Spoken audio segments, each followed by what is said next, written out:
want to bring your attention up front. If you're looking up at this little, the thing they sent you, use your computers, but otherwise. Do we do this now or? We're gonna do it in a minute, so go ahead and get your computer out. And you can go ahead and start looking at while we're introducing it. Easier on a computer than it will be on a phone. Yeah. Just FYI. So I'm Jody Phillips. Okay, Michelle. I'm Tab. And this is our project on. So first off, you can go to the link, and basically what you're going to be doing is this is like just like a simulator where you can like plug in values, and it has like the minimum wage for like each state. So for example, Salt Lake is 7.25, and it will show like the monthly values, either the weekly values, or the daily values, just depending on what you want to plug in. So if you plug in, so like I think for Salt Lake, you'll have like $14,000 for, or 14,500 would be like the yearly value. It's like 7.25. So you can actually like plug in values for like what like your monthly cost of rent, and you can just look these up. And generally, like by being like, what is the general cost of a house payment in a month? Or there's like a website called like I think X House Count, I think that's like calculates different like aspects of the CPI for each state, so you can look that up and just compare it to that, and basically you'll plug in the values and it takes away the money. And you In plug accordance in to the it. values on the New York Times debt calculator. Yeah. So basically, like, I want y'all to kind of look at that and just kind of like see what you get, what you find out, anything interesting you see. We'll do that for a few weeks.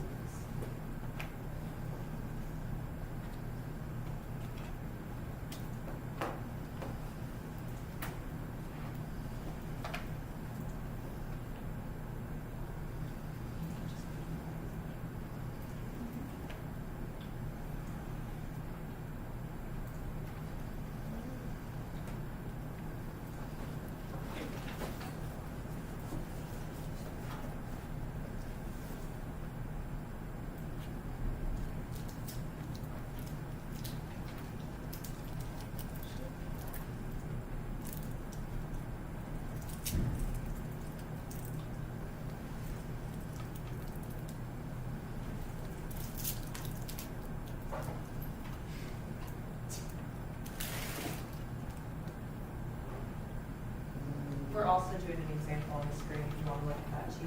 But basically just already some housing you can go over pretty much just a monthly.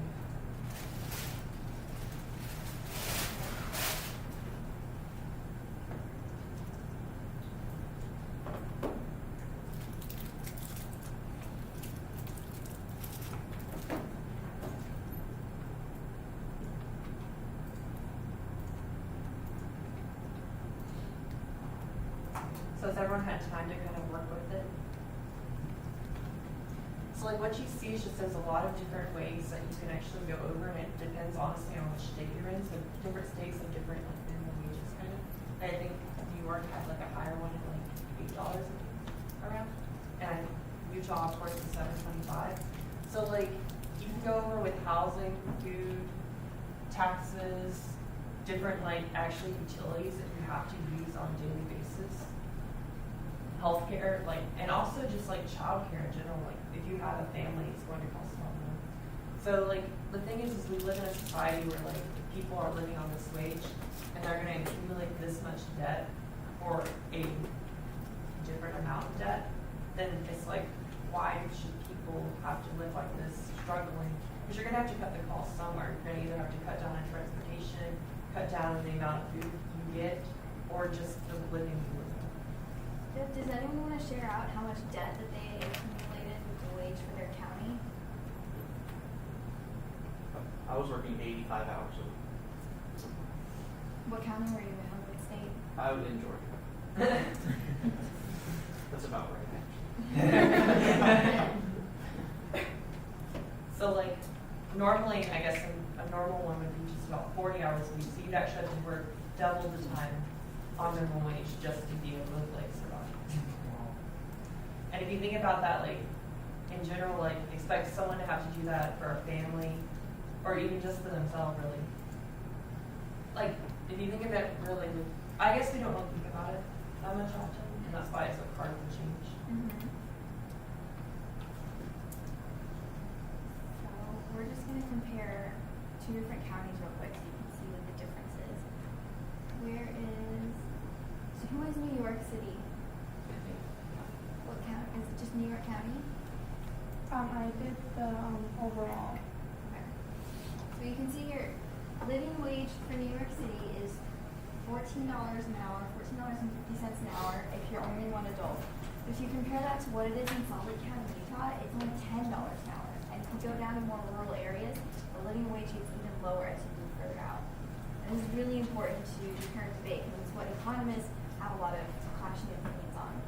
So now we're going to, so yeah, you can see this here also at Bingham County, Idaho, and District of Columbia, Washington, D.C.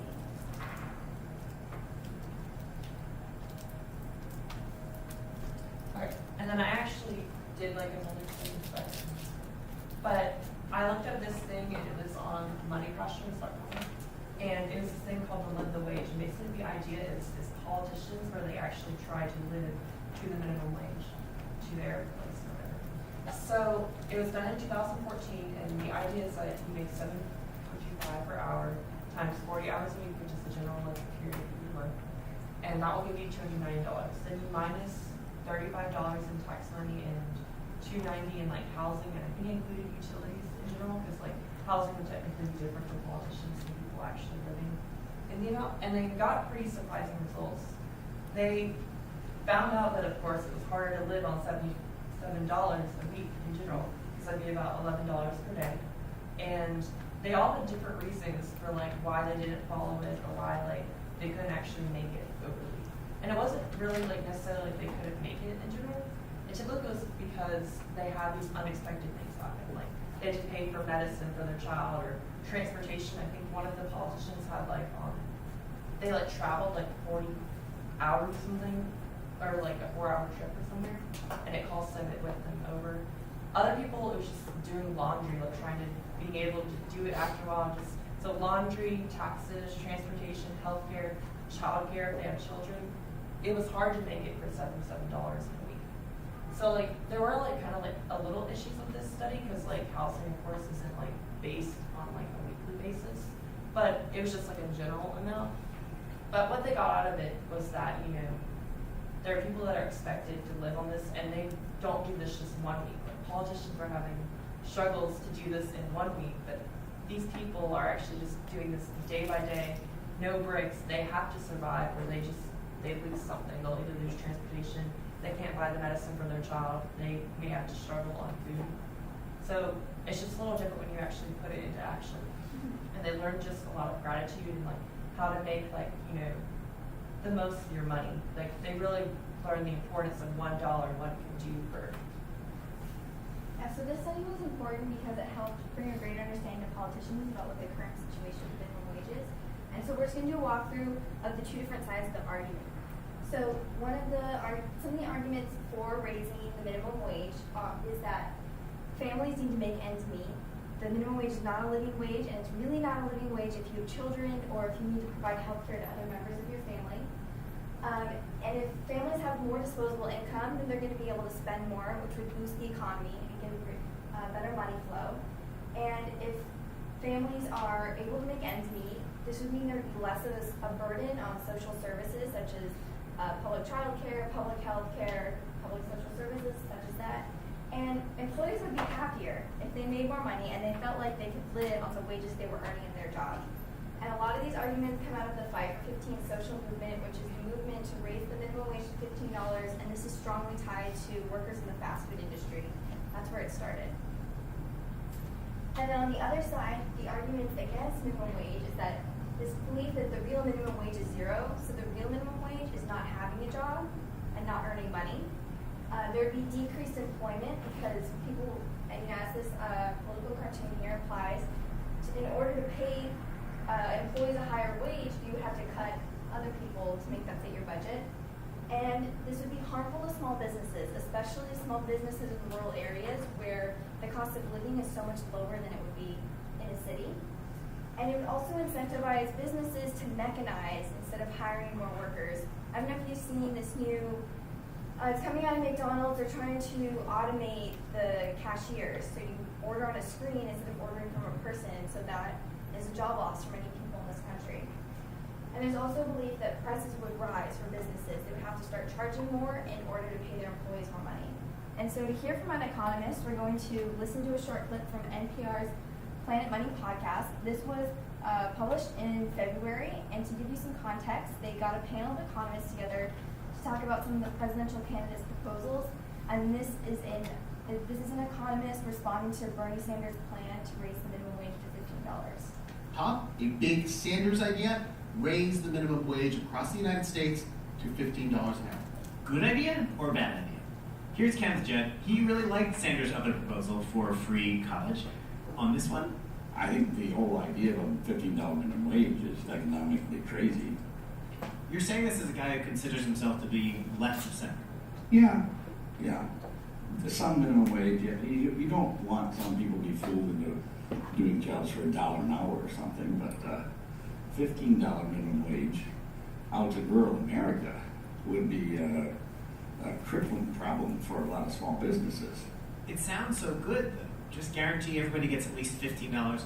Yeah, but that doesn't mean they're guaranteed to have a job.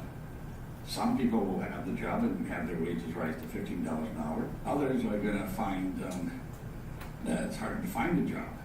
When we went through the responses from the economist panel, this number was a real sticking point for them, $15 an hour. There's been some research on small increases in the minimum wage, but no one knows what would happen with an increase this big. We had 16 economists say it was a bad idea to raise the minimum wage to $15 an hour. 4 were undecided, 2 thought it was a good idea. A lot of them said they did want to do something about inequality, sure, they just did not think this was a very good way to go about it. So you'll hear that there is consensus about raising the minimum wage and reducing wage inequality, but that the number 15 is really difficult for economists to fit into making ends meet for small rural businesses. So the focus, even though a lot of major cities such as New York City and San Francisco, and in the future California is going to move to a $15 minimum wage, that number is not feasible for most of the country. So that leads us into our proposal. So before our proposal, I will talk about 3 problems in current minimum wage of $17.25. First one, this is really too low for them because let's say the minimum wage worker will work 40 hours a week and then he will get $15,000 1 year, but the poverty line is $16,000. So actually, he can achieve the poverty line, which is this poverty line is for just a family of 2. So this means that they can't even achieve very basic foods or very limited amount of health care. And even when the emergency happens, which happens a lot of time, they can't afford it. So the second one is because right now it's only one standard of the minimum wage. And it's set based on the least developed area in America. So it's unfair for those workers in big cities. And third one is it didn't take inflation into account. It means that when the price of product increase tremendously, people will still get the minimum wage of $7.25, which is unfair to those low-income workers. They're forced to, I guess, wait for politicians to be able to get through deadlock and pass the bills while they're struggling to make ends meet. And so our main solution for, I guess, the 2 problems, on the one hand, trying to help those low-wage earners make ends meet, and also sort of satisfy both the rural and the urban areas, since obviously we can't have one solitary minimum wage covering a place like San Francisco with a living wage of $15 an hour, and a place like, one of our examples was Logan County, Arkansas, which has less than half that. That would cause huge harm to businesses and not bring all that much benefit to the actual people living there. So our plan is what we call an integrated minimum wage. What we effectively do is take a study similar to the MIT study 2 years ago by county. The MIT study took 210 consumer products, housing, and different utilities, and effectively calculated the amount it takes to live just above the poverty line, at least there. We'll take a similar study for the following year and adjust the minimum wage by county to that number, so that way different counties get different values, effectively. And in order to account for the inflation, order to account for inflation, we simply tie the study numbers for each consecutive year to the inflation levels and also the CPI, since that'll also account for changes, like if one county becomes richer by a significant margin, it'll also help us keep up with that. This will both bypass partisan gridlock by automatically changing the minimum wage so that the poor aren't waiting around for politicians to get their act together, while also keeping it at a level so that it won't penalize businesses, but it'll also help people in the big cities where just subsisting on the current minimum wage, which is about $7.25 an hour, just isn't enough. It's less than half of what they need according to the MIT study. So the importance and significance of our proposal is, first, it can make economic growth. Because first, the work efficiency will grow because like the minimum wage growth, then people will not change their jobs because they are satisfied with jobs right now. So the output of the whole society will increase, which is good for all levels of business. And also because it will change with the inflation of products, and since it's a livable wage, it's tied with the CPI, and so it's very flexible. So it fits the basic needs of low-income workers, and also they won't worry about the price of product will increase. And the third one, because different area has different minimum wage, so the low-income so it is very fair for everyone, for low-income workers in everywhere, because it will satisfy basic life needs in rural areas while not sacrificing economic growth of big cities. So that's where we come to an end to our economic proposal for raising the minimum wage. Does anyone have any questions for us? Or did anyone find anything surprising about the studies that we found, or read the simulation? Did anything kind of shock you to think that we go into so much debt? And what I did find, first I want to say, I didn't know those websites existed in that sense. So, looking at the states and then the counties specifically, I found that, very interesting. And also, just looking at the states, only how few states have, the $15 minimum wage, and, not all of them do. yeah, I kind of felt the same. I never really I knew that we were fighting for different things. People were fighting for 15, and then people were well, maybe a 10, maybe we'll keep it the same. I never really thought that people would actually kind of already implement it in different areas. I think the argument that was the flip, the $15 argument, I found it shocking. That people argue that the average worker should not be able to support themselves. It's a very strange argument. But I'm not. I don't know the economy like that, but still, it's kind of strange. Yeah.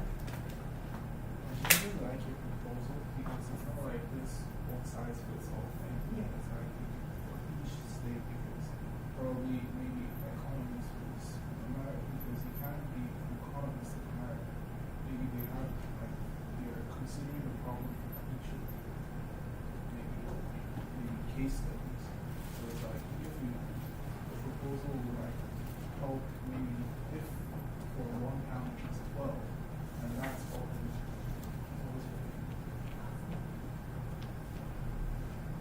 Would the integrated minimum wage change at all, for time? With inflation and with rising costs of consumer products. Does that answer your question? Kind of, yeah. The Department of Labor produces statistics on the CPI by county in the United States each year. So we figure at a certain point in each year, when those statistics are released, we'd be in a position to be able to automatically adjust it.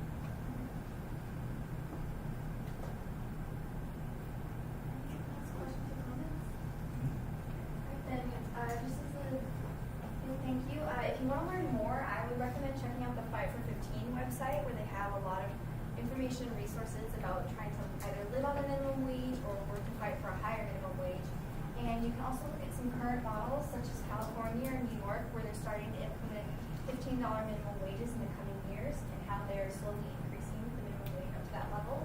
And finally, if you just plug minimum wage in Google Scholar, 1990s, they did a ton of case studies about small increases to the minimum wage and how it affected business and the economy. So those are really interesting to read the abstracts for that. Yeah, there's a lot of information out there, so, I mean, if you're interested, get informed and getting informed and because honestly, like, you know, that was like a problem we've been talking about. I mean, politicians can try to live on this, but if they aren't acting to act, nothing's gonna get changed, and people are still gonna struggle with this stuff. Thank you guys. Alright, so, yeah, good job with the timing and everything today. Everyone should have got their video essays back.